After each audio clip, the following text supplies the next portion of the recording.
All right. Hello, everybody. Welcome back to Co-opting AI. It is wonderful to have you here with us today. My name is Mona Sloane. I am an assistant professor of data science and media studies here at the University of Virginia. I study the social embeddedness of AI systems, and I am the host of the Co-opting AI series. Welcome to our first Co-opting AI event in 2026. It is hard to believe, but we are actually entering our 7th year of this series, and I am, as always, extremely grateful for the generous and continued support of our teams and leaders at the Digital Technology for Democracy Lab at the University of Virginia and the Institute for Public Knowledge at New York University. We could never do what we're doing without them. Now, our world with AI is in constant and rapid change. This sense of acceleration is, of course, not novel. We can often see it accompanying infrastructural changes that are brought about by other new technologies. But let's stay with AI for a moment. Just last week, as some of us, or maybe many of us, probably saw, were in awe of, or terrified of, a new social media platform emerged called Maltbook, a social media platform created entirely for so-called agentic AI assistants that are deployed by their owners across those owners' intimate and varied tech stacks, from emails to calendars, texts, and more. These agents that are signed up are now talking to each other on Maltbook without human oversight in a Reddit sort of fashion. Allegedly, they've already created a religion and they talk about avoiding the surveillance from their human owners. While some of the potential security issues of agentic AI, I think, are on full display here, Will Haven from the MIT Tech Review called this peak AI theater because some agentic bots were actually people posing as bots, but also because most that happens on Maltbook is more akin to perhaps play or gaming. Now, when we hear about, think about, or engage with these peak moments of AI, we sometimes forget one group who is often and consistently on the front line of technology innovation, use, and actually policy, and that is kids. Thinking of AI and kids quite often leads to facing some of the deep-seated changes that are perhaps afoot in education as AI becomes integrated into classrooms as an epistemic technology. So a technology that actively co-produces knowledge, truth, or facts about the world. We're both excited about new access opportunities and concerned about potential risks like cognitive atrophy, loss of human connection, or the re-solidification of existing inequalities in our education system. Outside of the classroom, kids are constantly engaging with AI too. Increasingly, that happens through generative AI, as I'm sure we will hear more about in our conversation today.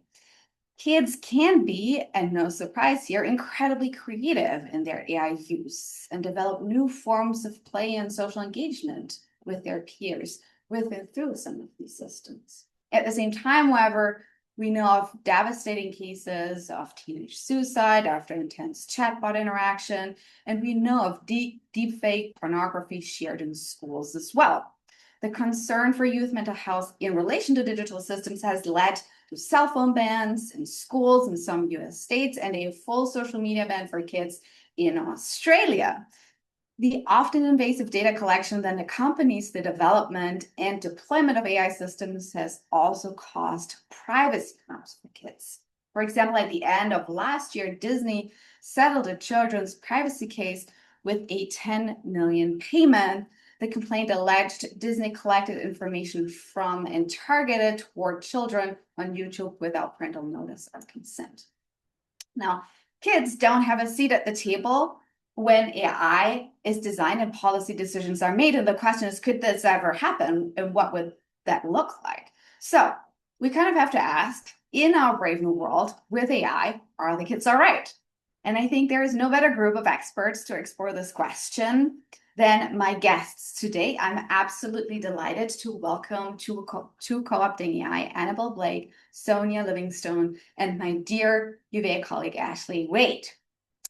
Starting us off today, 4-hour session on co-opting AI kids will be Sonia Livingstone, who is a professor in the Department of Media and Communications at the London School of Economics and Political Science.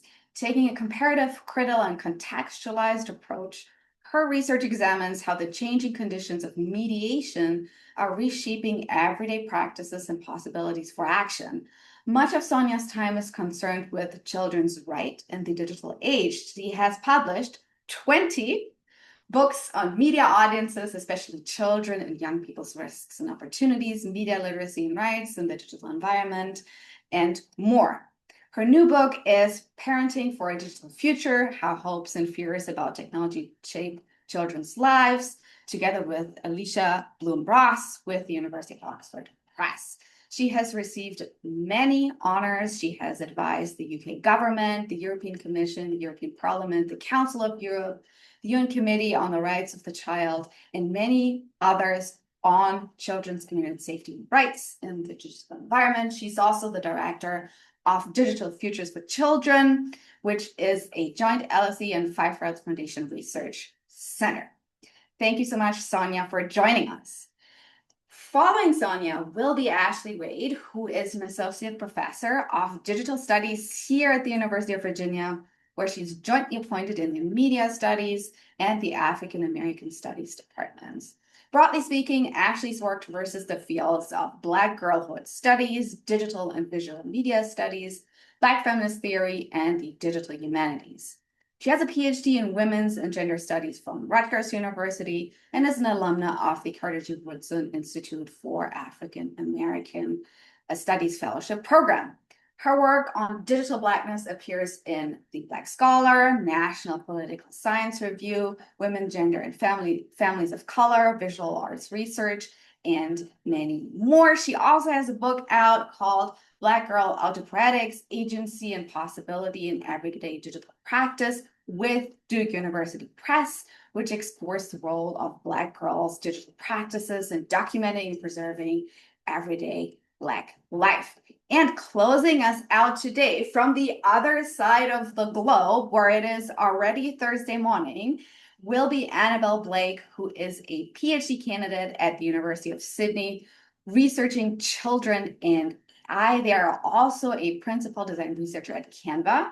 And over the past decade, they have worked in Google's Creative Lab, experimenting with emerging technologies, authored award-winning children's books, and competed internationally on the freestyle skiing World Cup circuit.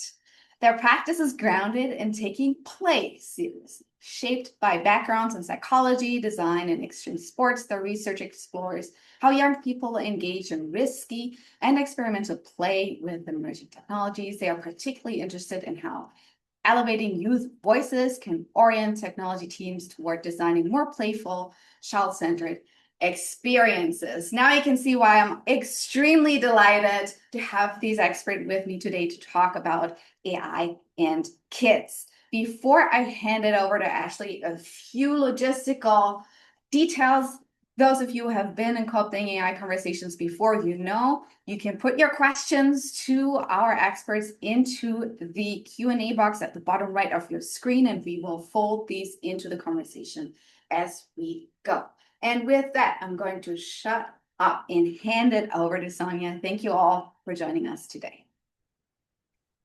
Fantastic. Mona, thank you so much for the invitation, and what a pleasure to be here also with Ashleigh and Annabel and everyone here who is listening and watching wherever they might be in the world. So as Mona said, generative AI has burst into what was already a pretty kind of fraught landscape regarding digital technologies and children.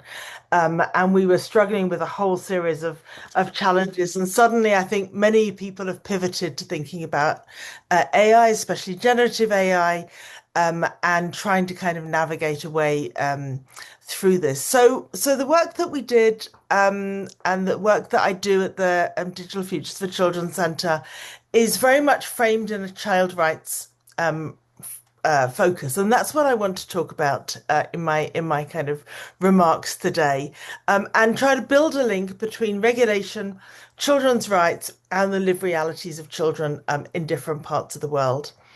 A child rights focus already requires that we think globally, if that's not too kind of arrogant, but that we think broadly.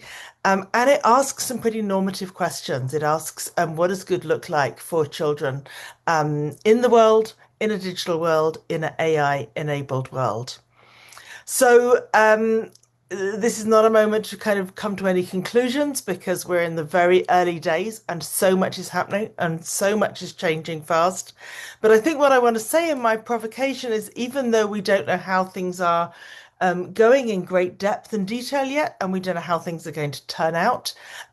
We have some criteria by which to judge what is happening, and a child rights framework for me kind of offers that judgment, and so too does talking with and doing research with children and young people. So the work that we've been doing draws on different kinds of resources. So one, for example, is that we have consulted the Five Rights Foundation's global youth ambassadors. They have youth ambassadors from many countries as a child advocacy organization, and we kind of have been consulting them to see how they see things now.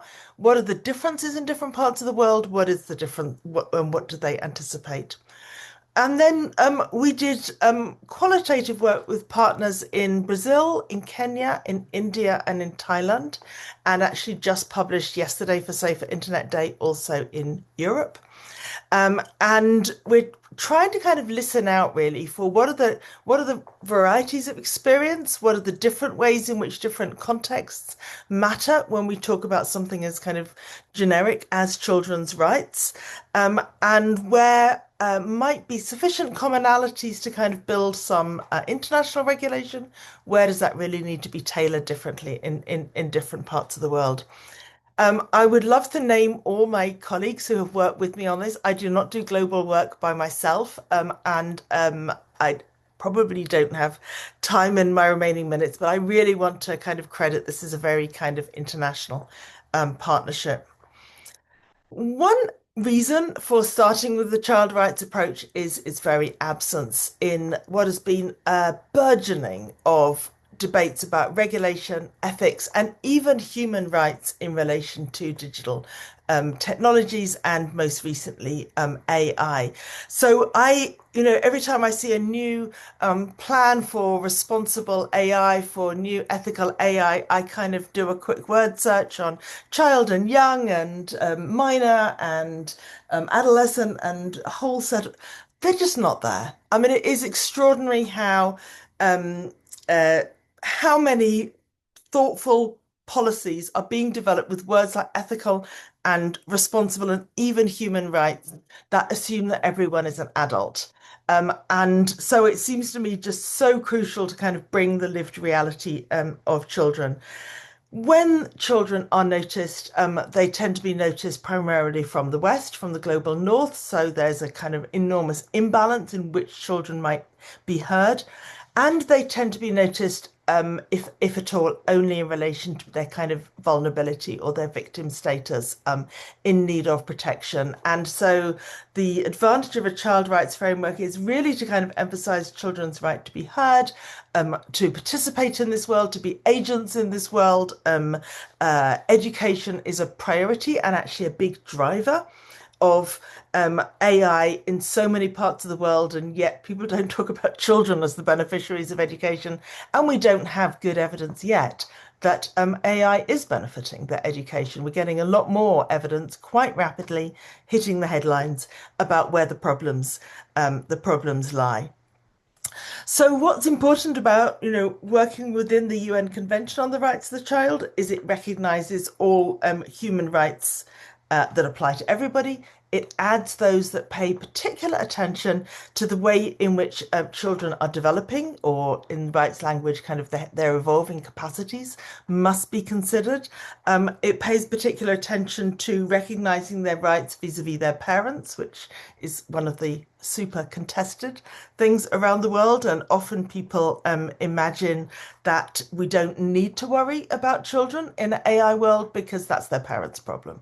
Their parents can deal with it, or maybe their schools can educate them enough, and then they'll be like little adults, perhaps. So there's a whole series of kind of injustices that don't get noticed, and those injustices are both the harms that happen to children precisely because they are children, and also the ways in which they miss out on the opportunities and they don't get included in a lot of the resources, a lot of the planning, and a lot of the kind of enabling that is happening in relation to AI. And yet, Mona, as you just said, they are often the early adopters.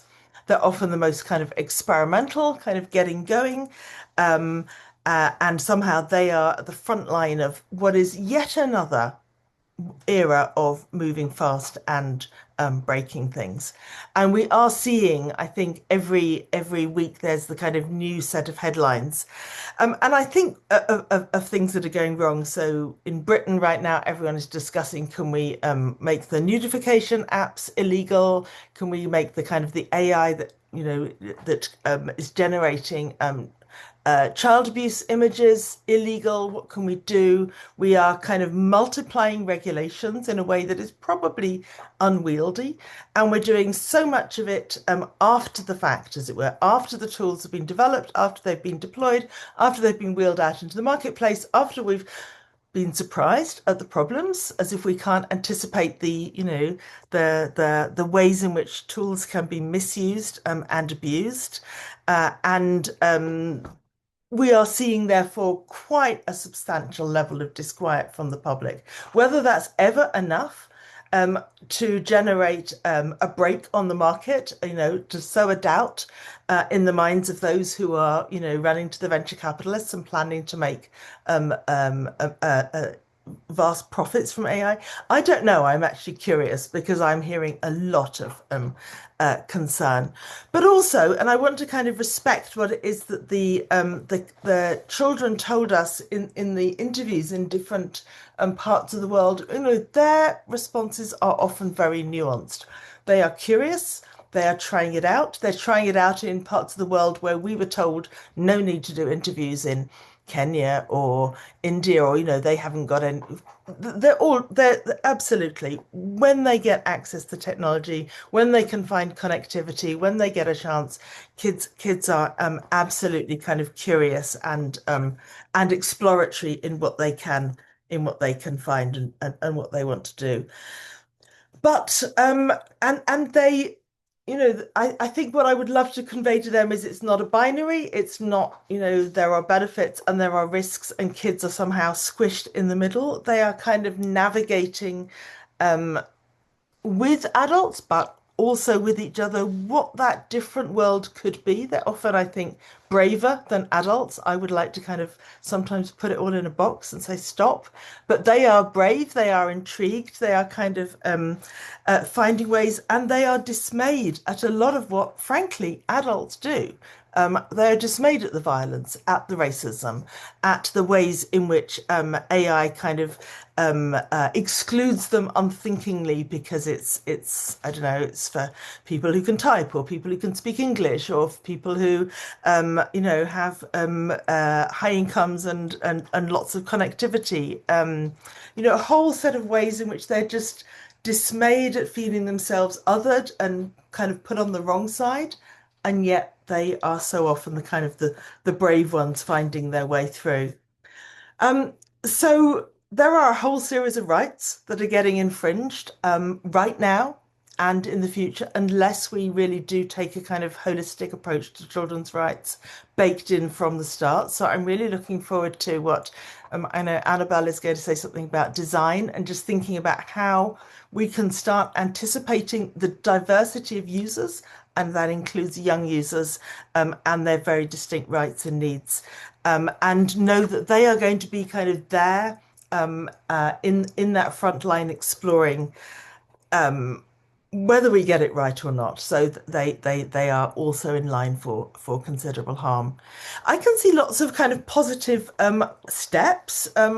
The big UN organizations in just the last few weeks put out a joint statement saying this is what a child rights respecting AI world looks like. This came from the Committee on the Rights of the Child, from the International Telecommunication Union, from UNICEF, and all the kind of big ones. They put out their statement. I would say let's read it, let's think about it, let's debate it, let's see what's feasible, take it from there. Thank you. Thank you so much, Sonia, for setting the scene and sharing your research and your insight with us.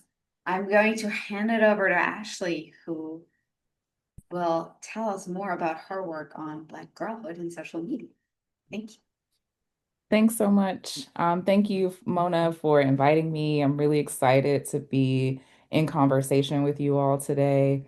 And I'm just gonna preface my comments by saying that like my work focuses primarily on social media. So like as I'm talking about social media and content creation, I'm not conflating social media and AI, but recognizing the ways that the two are linked together. And so usually when I'm in front of a new crowd, I like to talk a little bit about how I got into doing the research that I do, which focuses on Black people, especially Black girls, in digital spaces.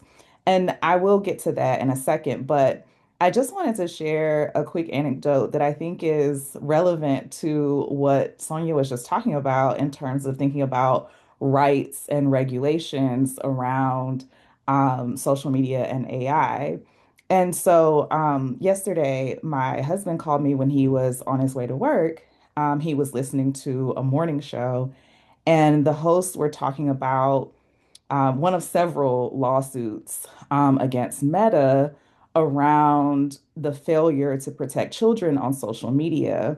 And this specific one that he was referring to was the one brought forth by New Mexico's Attorney General. And it was alleging that Meta was knowingly putting children at risk for sexual exploitation. And so the suit was filed back in 2023, but the trial just started this past Monday. And that's why they were talking about it on this morning show.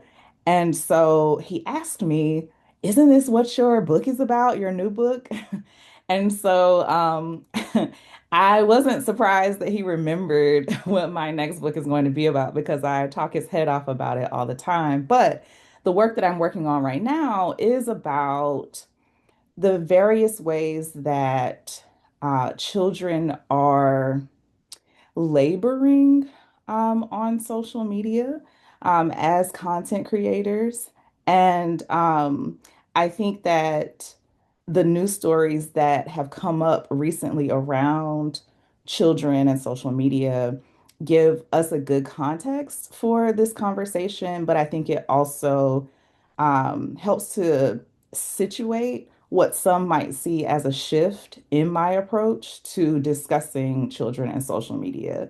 So now I'll go back and give some background. So I came to this work by like virtue of my career trajectory. So a long time ago, I was a high school teacher, and I remember being pretty young. I started teaching high school when I was right out of undergrad, like 22. And so like my second teaching job, I think I might have been 24 or 25 when I started.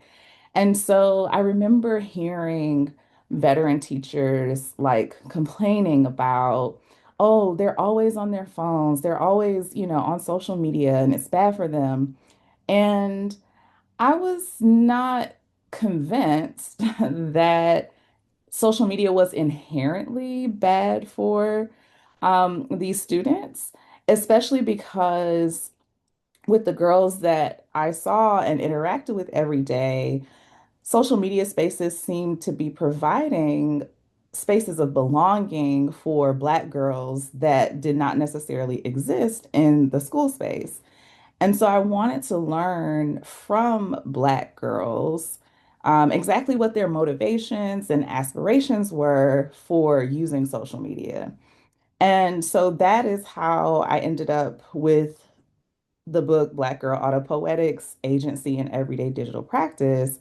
And that book both explores and celebrates Black girls' agency in documenting their stories, their passions, their concerns, and just their everyday lives through social media.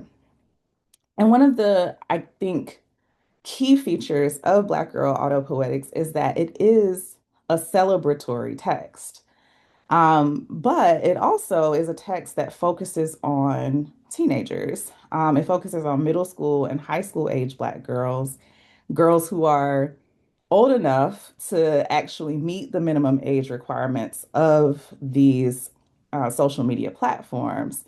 But as I was researching for Black Girl Autopoetics, there was always this kind of nagging question or like voice in the back of my mind about the ethical implications for younger girls and younger children more generally using social media. And I'm especially talking about children who aren't old enough to read, aren't old enough to sometimes talk. And so, what it means for these children to have their own social media platforms on Instagram, YouTube, TikTok, etc. And I can't really pinpoint an exact timeline of how I started going down this rabbit hole of like Black family vloggers and child content creators. But I remember having a conversation with a colleague pretty on in my research about little Black girls online. And when I say little Black girls, I mean like girls under 10. And specifically, we were talking about this child content creator named Jade. Jade has been on social media. Jade is, I think she's 10 now. She's been on social media since she was 7 months old, when her mom posted a video of her saying her first word, which is super early to say your first word. And I think that was part of the fascination of like watching Jade's content. At least for me, it was like I was fascinated by her intelligence, her vocabulary at such a young age. And I thought the content was cute. And when the pandemic first started, I was, like many people, very desperate to find content that wasn't going to make my chest tight with anxiety. So I started watching more and more content like Jade's. And eventually, the algorithms worked their magic, and like almost all of my content that popped up in my news feed and like suggested reels on Instagram was from child content creators that were under the age of 10. And so for a little while, the dopamine boost of seeing cute kids drowned out that nagging question in the back of my mind. But the ways that social media platforms have changed so much, especially within the last, 2 to 5 years, um, really made me unable to ignore that for much longer. And so I just started allowing myself to ask, why are social media platforms so eager to overlook accounts that clearly belong to children that don't meet the minimum age requirements? And a lot of times these accounts have like a disclaimer that will say, oh, pages managed by parent or legal guardian. But it's very obvious that the we are meant to believe that this is that child's content. And so the other thing that I found striking in the bios of these profiles is a lot of times they would be described as toddler influencers. And so that made me ask, well, who are toddlers influencing? Like, who's the audience of toddler influencer content or kidfluencer content? And why is that acceptable? Why is it acceptable for a 2-year-old to have a social media presence? And so I think that, as Sonia pointed out in her discussion, like more and more scholars, policymakers, and educators are asking questions about the ethics of children and social media, and especially around like the concept of content creation or kidfluencing. Um, and I think a lot of this discourse focuses on outlining the potential harms of these platforms. But from what I've read, when people are talking about exploitation specifically, a lot of that conversation is around financial exploitation. And it doesn't necessarily look at the companies themselves. It puts more of the onus on the parent or the family, like whoever the adult is that's managing these children's accounts. Those are the people who are responsible for protecting them from exploitation. And so one of the reasons why the lawsuit that I mentioned at the beginning is so important is because it actually addresses the platform itself beyond just thinking about, oh, well, it's the parent's responsibility to protect the child from X, Y, and Z. And so um, I'll just kind of leave us with a few like questions to think about as we're thinking about ways that we might try to hold platforms accountable for the ways that children's rights are violated through social media. So, how do we think about the exploitation of child content creators in ways that hold these companies accountable? What kinds of data are companies collecting from kidfluencers? Um, and how are they using it? And I'm especially concerned about this when we're talking about children from marginalized populations. Um, how are AI models being trained on kidfluencer content? And then what kinds of algorithmic injustices are at play as this content is distributed? And then just kind of how can we think about more robust policy recommendations that account for data exploitation in addition to the financial exploitation that might occur from child content creation? Thank you so much, Ashley. Much appreciated, and much appreciated that you let us hear about your emerging research and your new book, which sounds very exciting. Annabel, tell us more about your work. All right. Hi, everyone. I mean, first of all, I just want to say I'm just already so energized by what you were just saying, Sonia. I'm so aligned with getting young people more involved in our processes of designing. And also, Ashley, I'm so glad that you're here because as I hope we can talk about more later, I think it's so important that we continue to draw a thread. Between the technology that already exists and what young people are doing. And even though AI can feel so new today, so I'm just so excited to get into that. I do have slides today. I do work at Canva, so I definitely I definitely brought some slides with me. Mona, can you see the slides on? Great. Great, great, great. Well, hello everyone. I've got a little megaphone here because I am from Sydney, so I'm hoping that this provocation can carry all across over the world. And that provocation today that I really want to talk about is this gripe I have with language that we use. And I want to talk about how not all chatbots are companions. I'm going to particularly pull this provocation from my recent research, particularly in my PhD, some of which was out last year, some that's coming out very soon at CHI, where I've been understanding and exploring how young people use AI chatbots. So I really want to pick this apart because media and tech companies love talking about AI companionship or friendship, but I really think this is a limiting and incomplete definition. And I think it's having very real damage to ourselves as practitioners and also on young people because as a result, I think we're really missing out on some very specific and unique harms that are amplified by this kind of AI.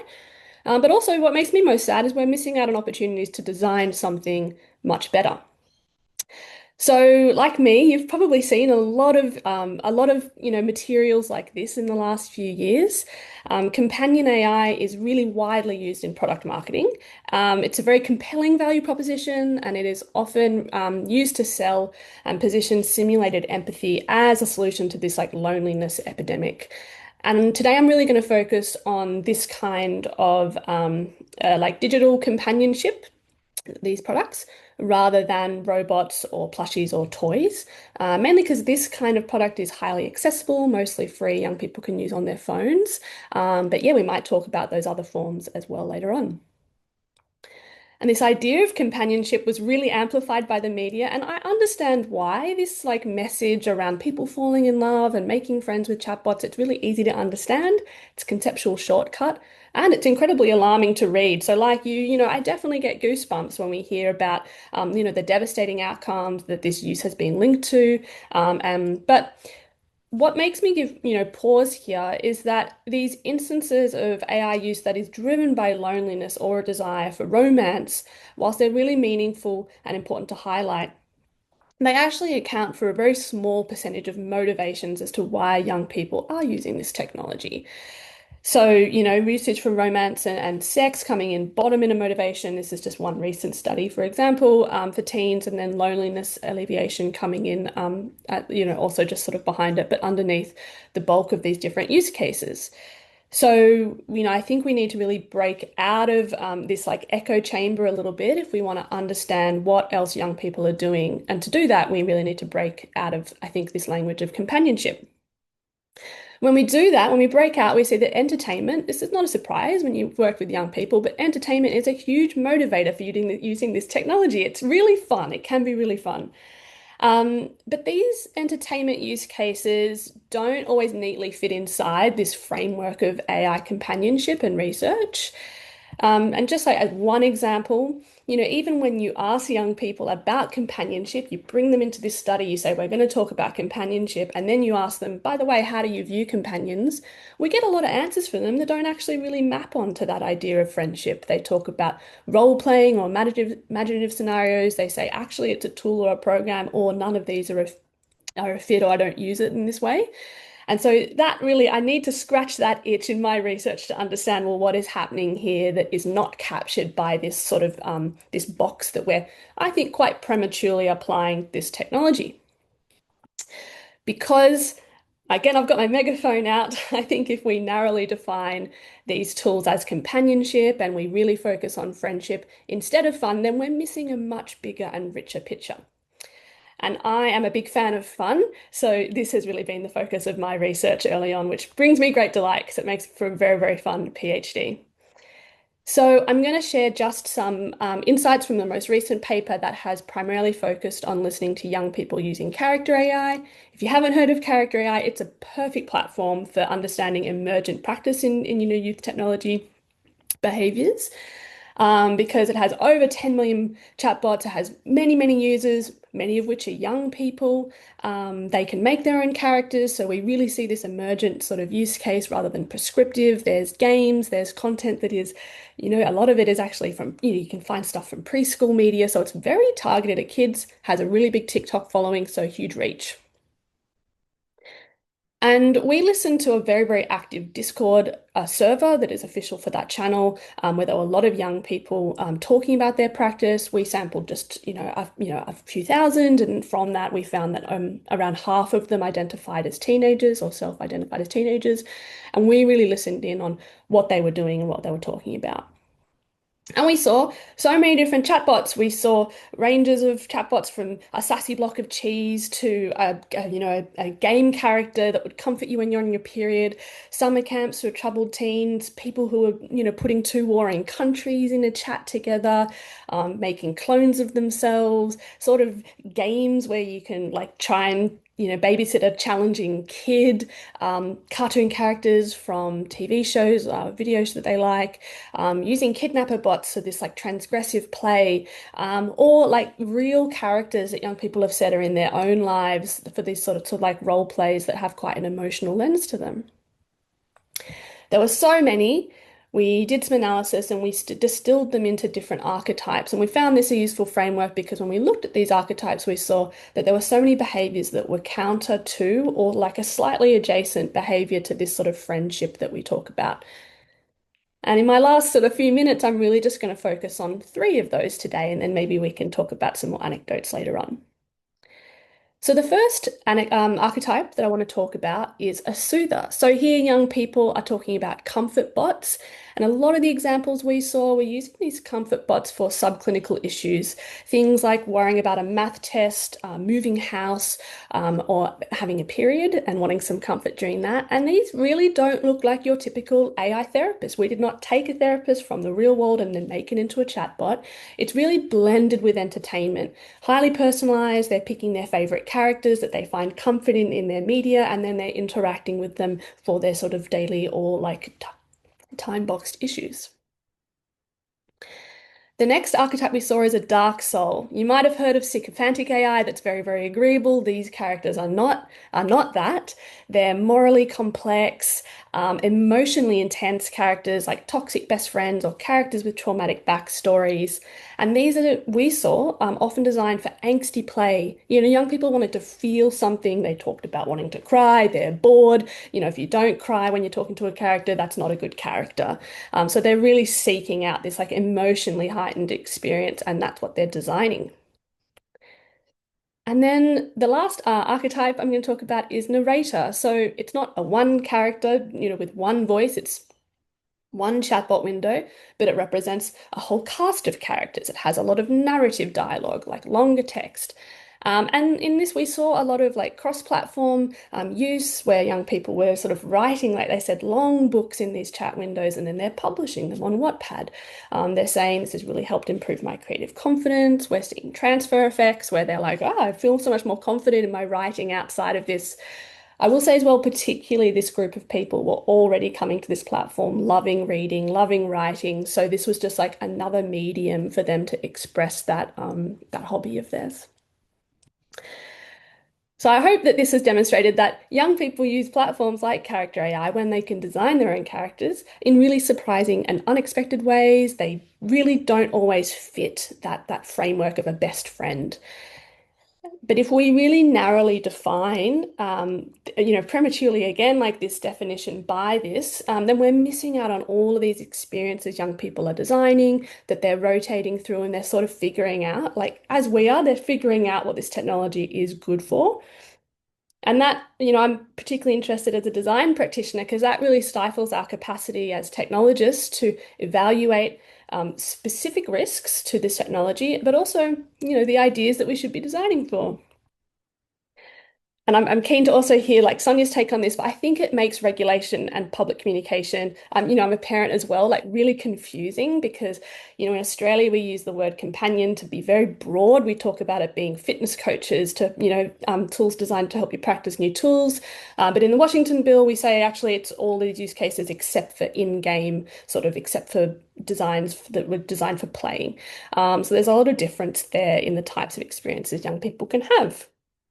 But I also think more importantly, we miss really emergent signs in this particular data set that came through that showed us service and support gaps that need attention and that we can solve not through technology, but through like better community access. We've got examples here of a number of chatbots around trans affirming period support. So young people are telling us something here in what they're designing, and we should look to that as a source of innovation. I think that's really my time now, Mona, and I'm really keen to look at the questions and talk about this with Ashleigh and Sonia a little bit more. Wonderful. Thank you so much, Annabel, for bringing this unique insight into your research and into the world of creative use of generative AI systems among youth. Much appreciated. So I kind of see a few threads across these contributions.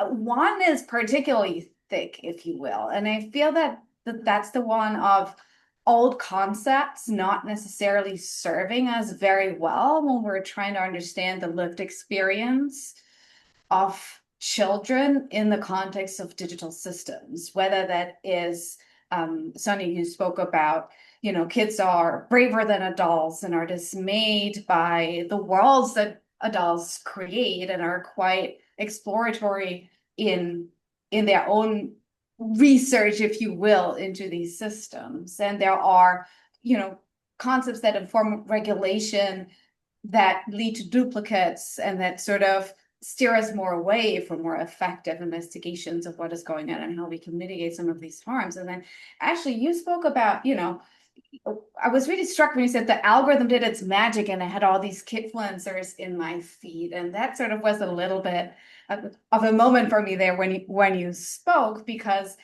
the algorithmic problem of amplification and optimization, which is different from data, right? When we talk about AI problems, we always say garbage in, garbage out. That seems to be insufficient because we are, dealing with invasive data collection for optimization and optimization within algorithmic systems. So that is also something that is a concept that is well established, right? And that is not a new problem. We've been talking about this for at least concretely a decade about algorithmic harms. And then Annabel, you also said, well, we have a concept that is broad and doesn't do us any service. We're actually perhaps even on purpose missing all the nuance, and we are steering ourselves away from agency and respect, perhaps, which is the intention of regulation that is sort of operating in adult world, right? And so I felt that these were some of the connecting points. So I have a few questions for you, but while I articulate those, I'm inviting our audience members to put theirs into the Q&A box, and I will start asking them. So Sonia, I'm just going to take Annabel's sort of cue. You spoke about AI uses by children in places that tend to generally not be on the radar because we are living in a world in which longstanding inequalities, including our perception of the world and who matters, influence that. Can you share a few of those, especially based on the collaborative research that you described earlier in your contribution, which I think included research in Kenya and Brazil and a few other places? Yes. I think, when we hear a lot of worries about AI or about the digital world, the easy assumption is that children's lives are great otherwise offline and everything's happy and they're being sucked into this problematic world. And of course, I don't want to compare, but their children are living with a lot of problems around the world. So I guess thinking about what colleagues wanted to offer from their insights in different countries. I mean, my colleagues in Kenya, the team was led by Jennifer Kabiri, and they talked a lot about dealing with everything speaking to them in English, which is, not the language that many children speak. So there is a kind of language issues. They talked about getting images of white people when they ask for photos, which is just, so they were, they both, the services don't meet the needs they have, but they also kind of reinforce the problems that they are living with already offline, as it were, in the world. They're already living with racism. They're already living with a kind of, a colonial or post-colonial system. They're already contending with it, and they go online and they kind of find it intensified, as well as finding a lot of the educational opportunities and information and answers to questions. I appreciated Annabel's kind of effort not to polarize, but to kind of to recognize some of the really genuine reasons why kids are intrigued and want to know and want to have fun. So often they live lives which are quite strict, which are quite, full of kind of judging adults, and the world of chatbots and companion AI and so on seems very different, much friendlier, much more open. Um, so yeah, we mustn't romanticize what is going on offline, but it makes it kind of, yeah, but often the problems get repeated and kind of extended. Yeah, thank you for that. And that I think is certainly also something that at least those of us who are educators in one way or the other can certainly relate to. Actually, you spoke about your previous career as a high school teacher and how it inspired your research. And then there seems to be a sort of direct connection here, right?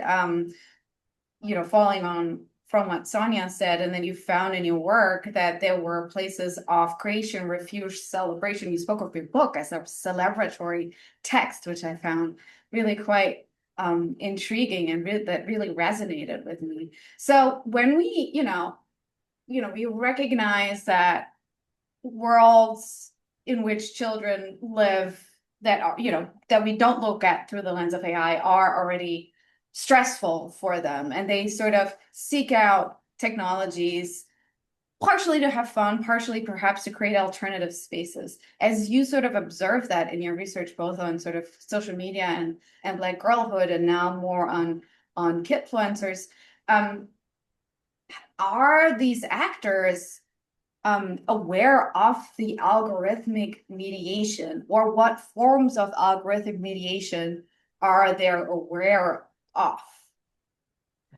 Yeah, that's a great question. And it's something that came up a lot when I was doing the research for Black Girl Autopoetics. Like people would often ask me, like, well, are the girls that you're talking to aware of algorithms and like, how people are seeing their content, or like who is it even reaching because of the algorithms? And I think that question is indicative of why I think differently about the girls that I researched for the first book and the kidfluencers that I'm researching now. Because I do think that, like, especially the high school age girls that I worked with before were very aware of the algorithms. And they talked to me about how they would play with, like, the way that they posted their content in different spaces as a result of this awareness of the platform affordances. I do think also during the time that I was doing the research for the first book, so it was I started the research in like 2015, so like from 2015 to 2020. And so that's like I ended the research like right before TikTok became like super popular in the US. And so I think that makes a difference too in terms of like thinking about the relationship between my research participants and like their kind of algorithmic knowledge. And so, but I think that they still have more of an understanding than the children who I come across who are, maybe 4 years old or 5 years old or even younger than that, right? Like if a child is not old enough to even talk, then it's kind of hard to um, assess like what they understand about when their parent is recording them and where they're posting this recording and who's interacting with it. And sometimes parents will say in the comments, like, oh, well, I'll just use Jade as an example, but Jade asked me to post this video and she wanted to know what you guys thought about X, Y, and Z. And so, like, we see that sometimes too, but really know if, like, we can't really know certain children's understanding of algorithms because they don't necessarily have the language for it. And so I think so that's one of the reasons why the tone of this research is a little different from the first one, because The first one is about Black girls not being victims of technology and being agential um, in the ways that they use technology. But this book is, I don't, it's not necessarily about kidfluencers being victims, but it's more about thinking about like what they're doing in the space and who it's serving, because it's not necessarily serving them as the content creators. Mhm. I don't know. That was a roundabout way of answering your question. But that's also the nuance we're looking for, right? Because what I mean, we could claim, or I could say, well, I made the same mistake. I just framed this as kids, right? Co-opting AI kids, but that is a huge category, and so many different humans fall sort of into that category broadly. Annabelle, just talking about kids as agents or designers, I want to ask you, what are some ways in which you have seen institutions create spaces for that idea, for AI and play, for kids as designers, also vis-a-vis all of the harms that we know about, right? That we know generative AI systems in particular can produce, and that we don't have reliable technical approaches for mitigating for. Any outside of research, perhaps, knowledge about these interventions that you could share? Yeah, I think that's a big question. Um, I don't think we're doing enough in industry to involve young people. And I also don't think we're doing enough to use the extensive research and understanding we already have of how young people use digital technology to use that as foresight into what we likely think will happen. Character AI, for example, very much just like put this technology out there, seeing it as an experiment. Young people are being experimented on, and I think we need to push technology companies to be more responsible rather than saying, well, we don't know what's going to happen. We are able to foresee a lot of the harms that have come on young people, not only based on what we already know, but also just by involving young people earlier on. It's quite difficult as a practitioner. I understand it's quite difficult as a practitioner in industry to access young people, and we need to do that also responsibly. But just because it's difficult doesn't mean we don't do it. Or just because it's slower, doesn't mean we don't do it. I also go a little bit further than just saying we should involve young people in designing technology for young people. But I also think we should use young people in designing technology for grown-ups too. And I've spoken about this internally in my company quite a lot, and I encourage teams who are designing creative technology to use young people as co-designers because they don't come with any of the like rigid sensibilities that we have around technology. So I have so many examples of when I'm talking to adults and I'm showing them this new kind of scrappy tool. And you sort of leave it open to them to like poke and prod, and they still poke and prod it in ways that like traditional technology would work because I think they don't want to look silly and they're just so used to technology working a certain way. Conversely, I put technology in front of young people, technology that our machine learning engineers and technologists think is really fantastic, and a child already just asks something of that tool that is just so far beyond its capabilities. I'll give it a practical example. This was years and years ago. We were just putting image generators in front of young people, with even adults. We were testing this out, early on in Canva. And I had maybe a 7-year-old who typed into an image generator that we had put a rock on a hill. And we made a picture of a rock on a hill, and that young person was like, amazing, and then typed, now make it roll down the hill like really fast and then like explode in flames, and wanted it to animate and do all these different things. And of course, this was an image generator. It couldn't also make this. Now these things, now you can do these things years later.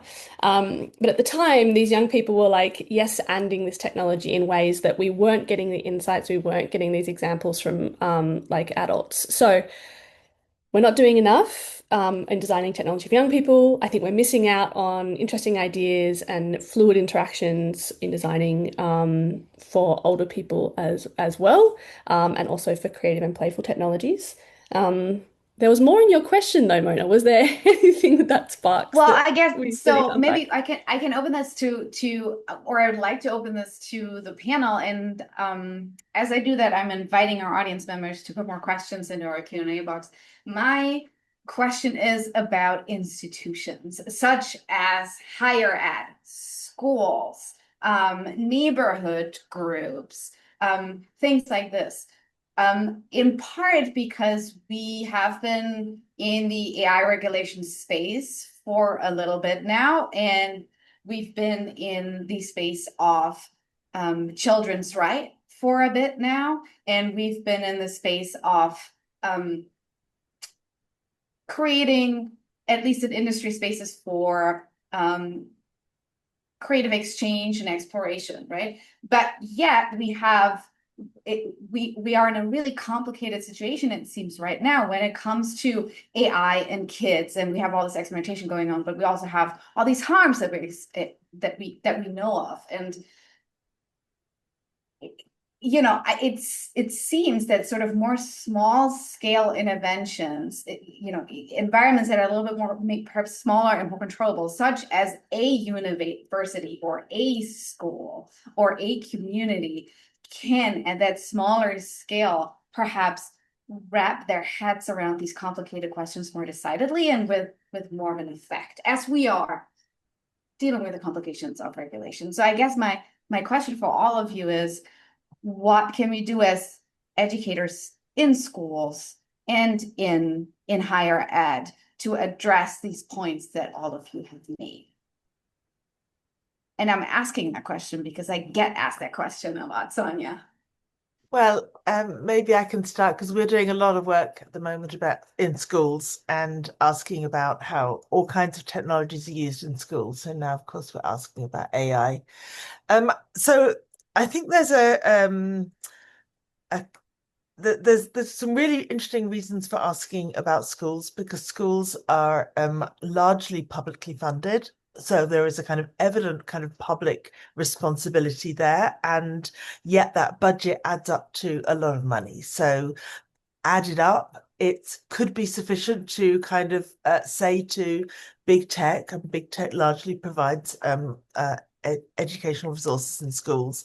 It's enough to say we don't want the data collected and used for R&D, or we want to make sure that these safety protections are there, or you meet certain educational standards.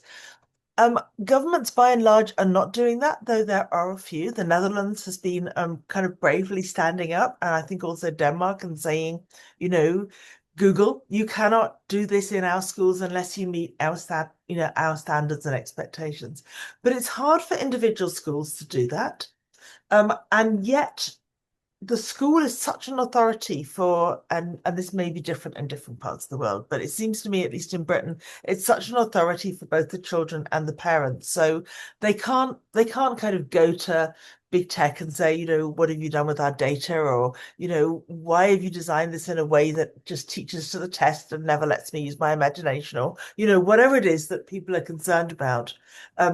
They want the school to be responsible, but each school is a very small, hard-pressed, underfunded set of people who know about teaching and don't necessarily know about regulation or data or tech. And so children have to do what their school provides. Opt-outs make it super hard for everybody. And yet it's very hard to make the big tech fit the public needs and the children's needs in all the diverse ways that, schools are so variable. So I don't have an answer. I have a very strong sense of the problem, and we're doing our research now, and we're listening very carefully to what the teachers are saying, the kids, the unions, and so on. Thank you so much, Sonia. Ashleigh, what do you think? I mean, we're colleagues, right? We're being asked these questions a Yeah. lot. Yeah, and this is an issue that comes up a lot in the classes that I teach about social media. So like I'm having these conversations a lot with my students. And well, my college students, right? And so one of the things that they bring up a lot is similar to what Sonia just said about how we talk a lot about implementing things like digital literacy or like AI literacy earlier, like in K through 12 programs, but that requires money to train teachers or librarians or whoever like within the school systems to do this work. So one of the things that um, students have offered, or various students have offered as like a not like a complete solution, but maybe an alternative to thinking about how do we incorporate formal education at like the primary and secondary level is like organizing community groups. And you had mentioned something about like neighborhoods or neighborhood organizations, and they were saying that like they said that because one of the challenges is that um, sometimes parents aren't aware, like individually, of some of the things that are happening or some of the ways that their children are being impacted by social media. But like as people come together and collaborate, then that's an opportunity to both share information and resources. So I think like maybe until we can secure better money for our public schools, um, we can encourage communities to come together around um, addressing these issues that we're seeing with children and AI. Yeah, and I mean, like people who are educators already could be people who are leading those kinds of community initiatives. Because I think sometimes also people, it can be, one end or the other sometimes, but sometimes people feel like more comfortable with an expert in the room. And then sometimes people are like, well, we actually don't want to hear what you have to say. But I think that like we could, as educators, offer education in spaces outside of our classrooms. Thank you for that, Ashleigh. And I think that that sort of point of creating community within institutions is really interesting and relevant. And it seems that kids are already doing that. Kids want to be with other kids and relate to one another, right? I'm going to bring in the audience questions now, I promise. And Annabel, I'm going to start with you. This one is for you. What are sort of the top three things you think schools should teach children about AI? Yeah. I was actually about to answer that one and connect it to what Ashley was just saying then about AI literacies. I think when we think about AI literacies, we think, well, let's tell people how machine learning works. Let's teach kids about like training data. That is important. But sometimes the language that I hear, it is so focused on te telling children this AI is not real. It's not a real person. And I think that that ignores the fact that, you have a real experience, though, of talking to the characters. And young people now have, I think, a finer grained understanding of tech, like this technology. It's that it's not alive, but it is still real to them. It's maybe doesn't feel, but it might think, and they walk away from a conversation or experience. Like, I showed those examples of like angsty play. They walk around feeling emotionally affected by it. And so I would like to see more AI literacy talking about like relationship literacy around negotiating with another thinking partner. And so we can look to sort of the maybe the materials and the lessons we teach around developing healthy relationships with humans, and we can adapt that to talking about, what is it like to have this role play with a character? When do you feel like an idea has been presented to you that you maybe didn't think of yourself? How do you push back on it? So yeah, I would like to see maybe less like just shutting off the conversation by just telling young people this is not real, I'm not a real person, and recognizing the experience they're having and sort of working through that, like relationally, and emotionally as well. So maybe they're not the top three things. That's just like one thing I would like to see developed more. One big thing. Well, that's even better, right? Thank you for that, Annabelle. Sonia, I have a question for you about identity and identity development. And that was a very early question that came in. Whether you have seen any signs of generative AI or algorithmic systems shaping children's identity development. And if I may add on to that question, is that also a concern in the regulatory discourse at all? Children's identity formation in AI.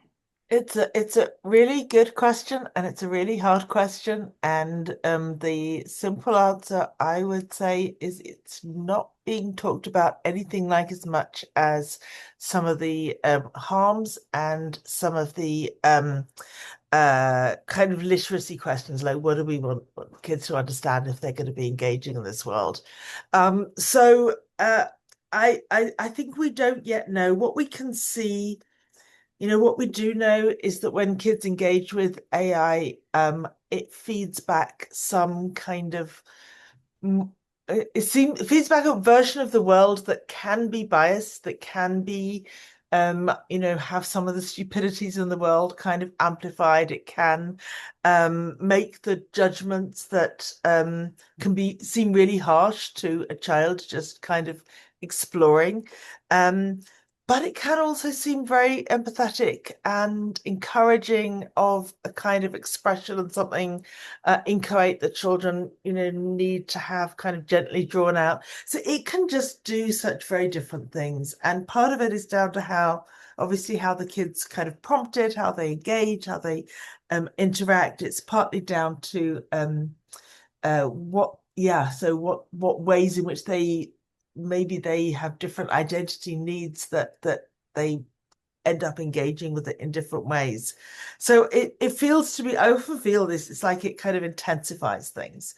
It could really be helpful in bringing out and scaffolding and enabling a kind of identity development that the child is kind of maybe already part way on. It can just kind of slam them back and give them something super prejudiced or super judgy, or biased, or just wrong, in ways that we may not grasp. So it intensifies that quite fragile and very important process of identity development. But we need to do, more research is needed to follow up some of these things. Some of them time really will tell, and that'll be sad because it may be a problem. Mm-hmm. I would love to add to that, Sonia. The paper in particular that I mentioned that's coming out soon, we do actually talk about this like identity exploration. We saw many examples of that, particularly on character AI. We break it down as like we saw examples of young people seeking like motivations for intents around restoration, exploration, and transformation. And transformation, we saw a lot of identity play.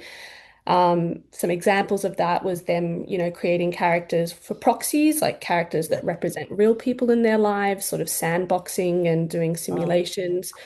You can also uniquely in character AI create personas. So you write like a system prompt for how the system will receive your responses as well as the character. And young people spoke about creating personas that they would project onto.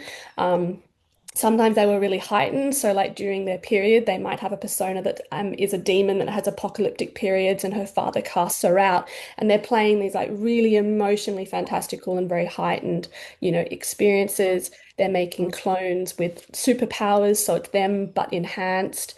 And I think that we've spoken a lot about what the system could do to shape identity when we think about bias. And we have now new ways of like measuring the level of bias, and we can talk about stereotypes. But there is other types of ways in which the system subtly reinforces or guides, ideas around identity that we're Right. yet to properly measure. To the person who answered that, you asked that question, you might go look at like recently Anthropic did research around like disempowerment or ideas around emotional bubbles. But what we do know is that models respond quite differently to the emotional valence of a prompt. So neutral prompts, we're pretty good at understanding how neutral prompts, like maybe keep a model within the constraints that we've designed for it as, the model designers. Very hard to understand how the models respond to emotional prompts. Who is giving emotional prompts? Teenagers. And the way that they're prompting is really causing this volatility in models. And we are yet to like properly take responsibility for that and measure that as technologists. So extremely important question. And agree with Sonia, like just so much more focus needed on it. Thank you for that, Annabelle. Ashleigh, one of the things I think you're putting your finger on is the relationship between parents, children, social media, and AI. And of course, we cannot think AI without social media. I think at this point, for various reasons, in part, this is where a lot of the data comes from. This is where a lot of AI is actually being developed. It seems to me that in the same way in which there are new expectations, pressures on educators, there are new expectations, implicit or explicit, on parents when it comes to this really entrenched relationship between AI and social media. What do you share with parents who ask you about navigating that? I think one of the main things that I share with parents is that it's important for them to have conversations with their children about what they are like, not what they're doing on social media in a way that's like surveillance, like, what are you doing? But like, who are you engaging with? How is it making you feel? What kinds of things do you think about, like, as a result of, what you're doing on social media or like with AI? Like, how are you using it? How does it make you feel to use it? Do you get frustrated? Like, to have like very real conversations, not just about the content of what they're doing, but how it's making them feel and what it's making them think about. Because I think that even outside of social media and AI, we don't have these conversations with kids enough. And so I think that because we already maybe weren't having these conversations a lot, then when social media and AI are introduced, it makes things more complicated because there's more of a disconnect between what parents think their children are doing and feeling and what their children are actually doing and feeling. And so I think it's just really important to talk, and not in a way that's like judgmental or trying to like, or disciplinary, like saying like, oh, well, you can't do X, Y, and Z, but like just asking, what's going on? What are you doing? What are you thinking? What are you feeling? Which is also something we want among adults, right? Mhm. And with that, we are at time. I want to sincerely thank Annabel, Blake, Ashleigh Greenwade, and Sonia Livingstone. This was a conversation that spanned the globe. We have London, Sydney, and Charlottesville, which is wonderful. Thank you so much for your contributions. Dear audience members, thank you for joining us. Please look up the work of Annabel, Sonia, and Ashleigh. They have books, papers, Substacks, and there are public scholars in all the ways. Thank you for joining us today. We have our next conversation in March, on March 25th at 4 p.m. Eastern, and we will talk about something completely different, which is insurance and the calculation of risk with and through AI systems. And I'm delighted to be welcoming Lawrence Berry and Jathan Sadowski, who is also in Australia. So it's a little bit of a theme here. Thank you so much, everybody. My sincere gratitude to my inspiring panelists, and thank you, audience members, for joining us today.